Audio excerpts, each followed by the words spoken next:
Let's make art. Huh?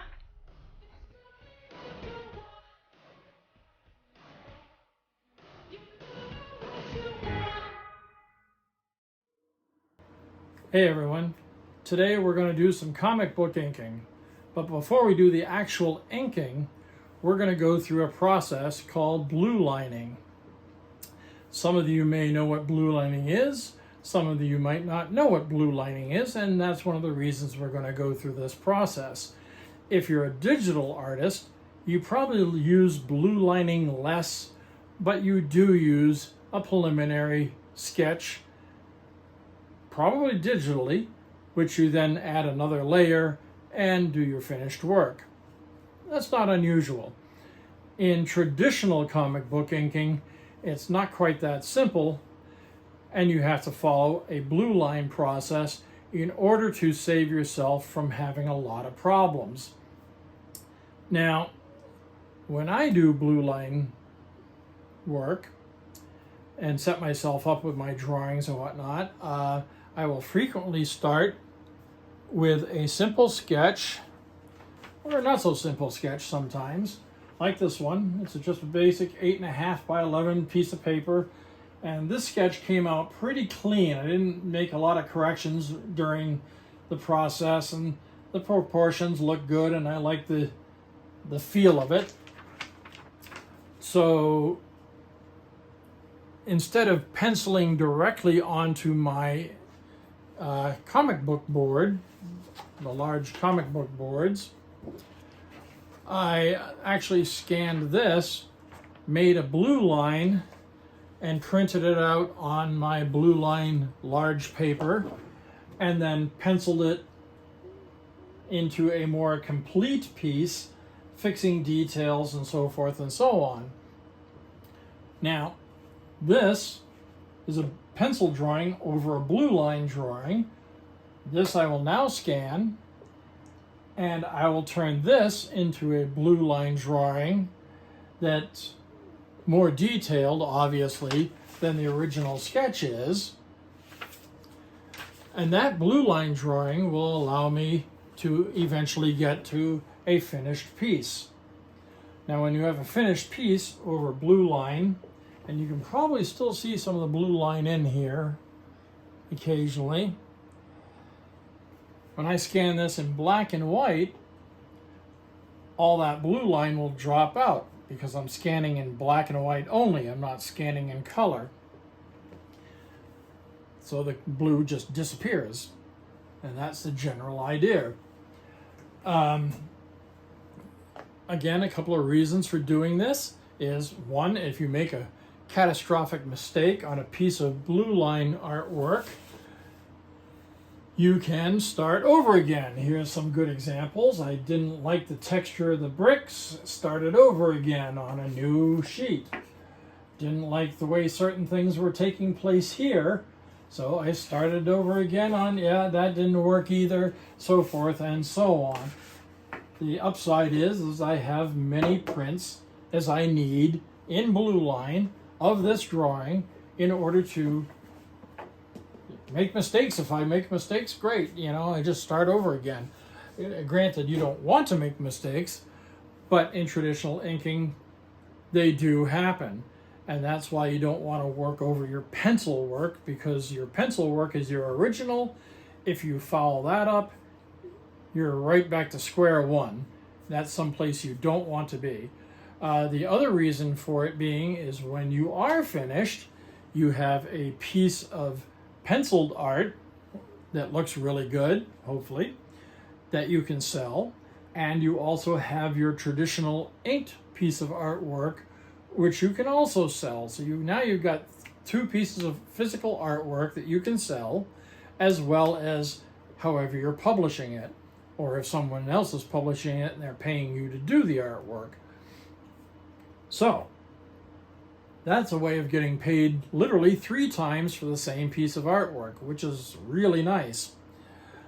Now, we're going to go through the process step by step of what I just talked about with this pencil drawing and I'm going to show you how I scan it and how I do the blue line and so forth and so on, and then we're going to print it out and we're going to take a look at it. All right, so let me get the scanner all set up and we will be right back. Okay, so here we are in Photoshop, and I'm going to try to keep myself out of the picture. The camera versus the computer is in a very clumsy position, but I'll do the best I can to keep myself out of the picture so you can see what's happening. My first step is going to be, obviously, is to import the image.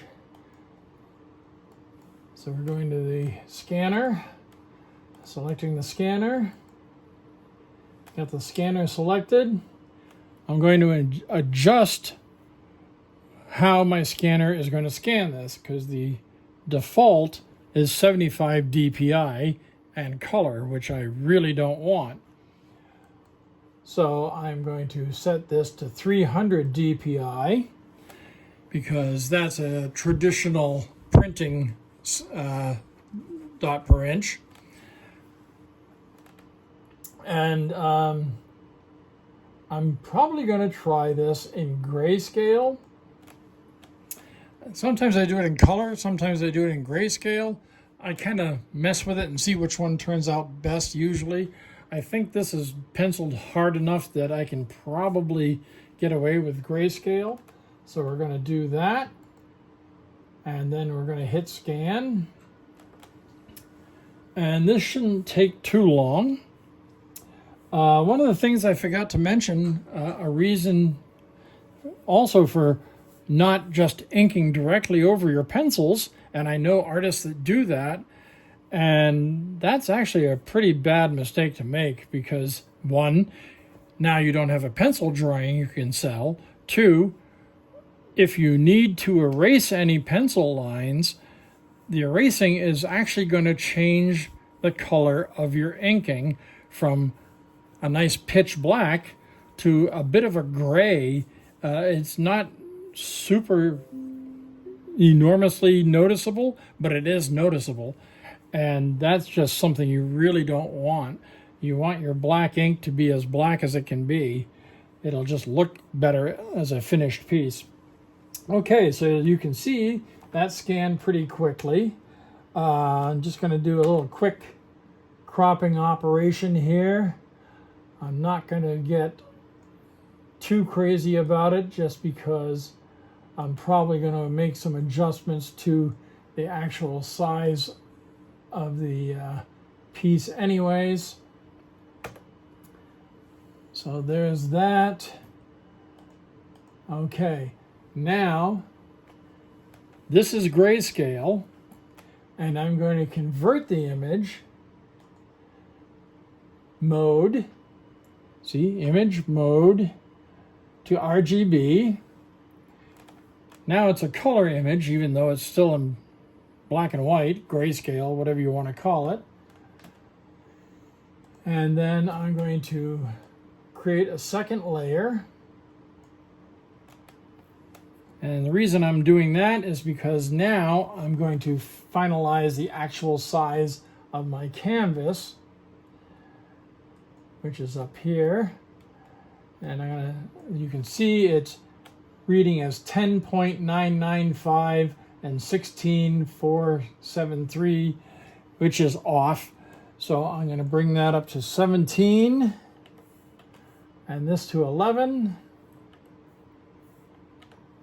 So now it'll be 11 by 17, the same size as my paper. You can see that it's positioned slightly differently now. I'm going to move my image over a little bit.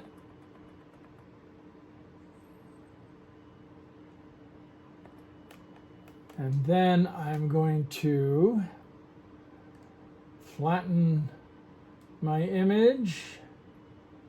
Oh, no. Sorry, before I do that, I'm actually going to put in another layer and fill it with white. So underneath this drawing layer, there's now another layer here between that and my original, And I'm just going to fill that with white, just like that. Now I can merge that down. Okay, so I now have the original drawing, and I have my new flattened drawing that's more centered a little bit. So my next step is going to be, I'm going to get rid of all this black that doesn't belong here by just taking a big giant pencil basically. And oopsie, that's not a pencil, that's a brush. Pencil, there we go. There we are, and we're just going to wipe that out. Move that over like that.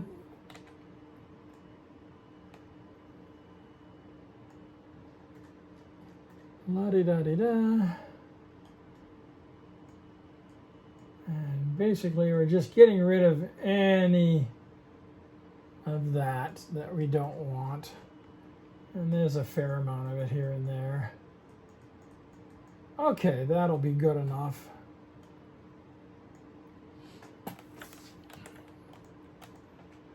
So now we have our grayscale image that we've converted to color. And what we're going to do is we're going to go to Image, Adjustments, Hue and Saturation. Hue and Saturation. We're going to select Colorize, and you'll notice that it changed color because it's now this color that it's currently set to. And we're going to move it over to here into the blue range where it's more cyan. We're going to maximize the saturation, and we're going to adjust this to 180 on our hue. Saturation is 100. Lightness I'm going to leave alone for the time being. We're going to go OK. And then let's zoom in here. You can see that some of it's pretty dark blue, and that's all right because we're going to go over here now that we have our basic blue line, and we're going to change the opacity to about 25% to start with. And now you can see our background image through that one. So I'm going to go to the background, and I'm going to add a new layer. And on that new layer, I'm going to fill that with white. And now we can see what our blue line actually looks like.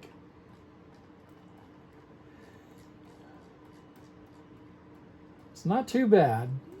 It's a little darkish in a few spots. That's all right. I think I'm going to go back to the blue layer, and I'm going to make it 20%. And that's going to be pretty light.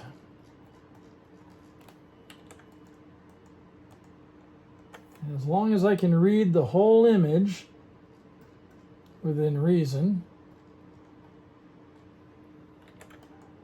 I'm good to go.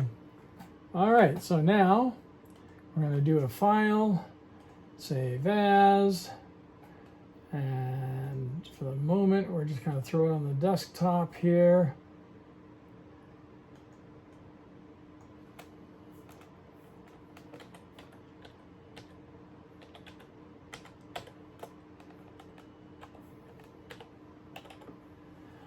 Normally I would give this the name based on the character and so forth and so on, but we're just doing this quickly. And we're going to save that. Okay. Then I'm going to duplicate it, which I know is not going to make sense to you right off. So now I've made a duplicate. I'm going to flatten the image. And the reason I'm doing that is because a flat image prints faster than something with a whole lot of layers. Okay, so now I'm going to send this to my printer and we will print it out. And we'll take a look at that in just 1 second. Okay, so the printer is set up. A couple of things to remember. Your paper that you're printing on, you need to set your printer to be set up for the correct print size and all that. The other thing is this paper has a top and a bottom. As you can see by this one, it says Strathmore at the top. The one I usually use is Carson. A lot of printers want you to actually put it in head down because that's the direction it's actually printing, from the top of your image down. So figure out how your printer works, because they're all kind of different. Once you know that, you'll be good to go. So now we're going to go to File, Print. Now this is where things get tricky. We have to select our correct printer, Epson, okay. Print settings, and in the print settings we want best photo, and then we want the paper type, which in this case is, where is it? It's here somewhere. There you go. I use plain bright white paper, best photo, and then set the size, which the size is down here, 11 by 17 inch. And assuming I have sufficient amount of cyan ink, I should be okay. We hit OK. You notice that resized for the paper that I have in there. Now we're going to hit print. It's going to tell me that my image is slightly larger than my capable print size. That's because the printer has borders.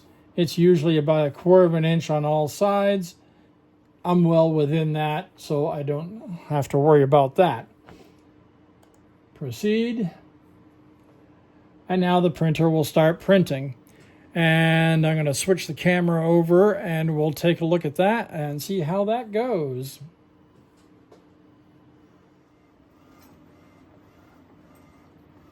All right, so my Epson 1400 printer is printing away. This printer is capable of printing out sizes of 11 by 17 without a problem. It can actually go a little bit bigger than that. And it'll take a few minutes. So I just wanted to show you the print coming out. And once it's finished, we'll take a look at the final print and then we'll talk about that a little bit more, okay?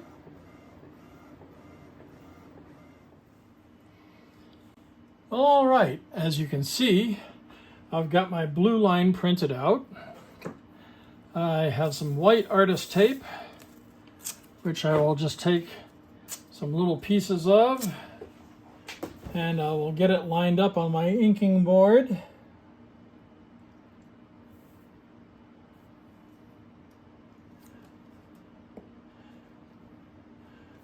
And tape it down. This is a relatively low tack, medium tack. I'd say this is actually a medium tack as opposed to a really low tack. White artist tape. It will peel off the paper without damaging the paper, generally, if you're careful. I've tried the really low tack stuff and it just doesn't keep the drawing on the board with a darn. And if you use regular masking tape, you run the risk of actually damaging the paper. If you're far enough in the corners, that's not a big deal. Okay, so that's our blue line, and it's pretty much ready to ink. Let me see if I can zoom in on this a little bit. Oh yeah, there we go. And I'll loosen this up a little bit so we can kind of scan it. There we go. So that's our blue line, and you can see that it's dark enough that you can read it without a problem. and the ink will cover 90% of that.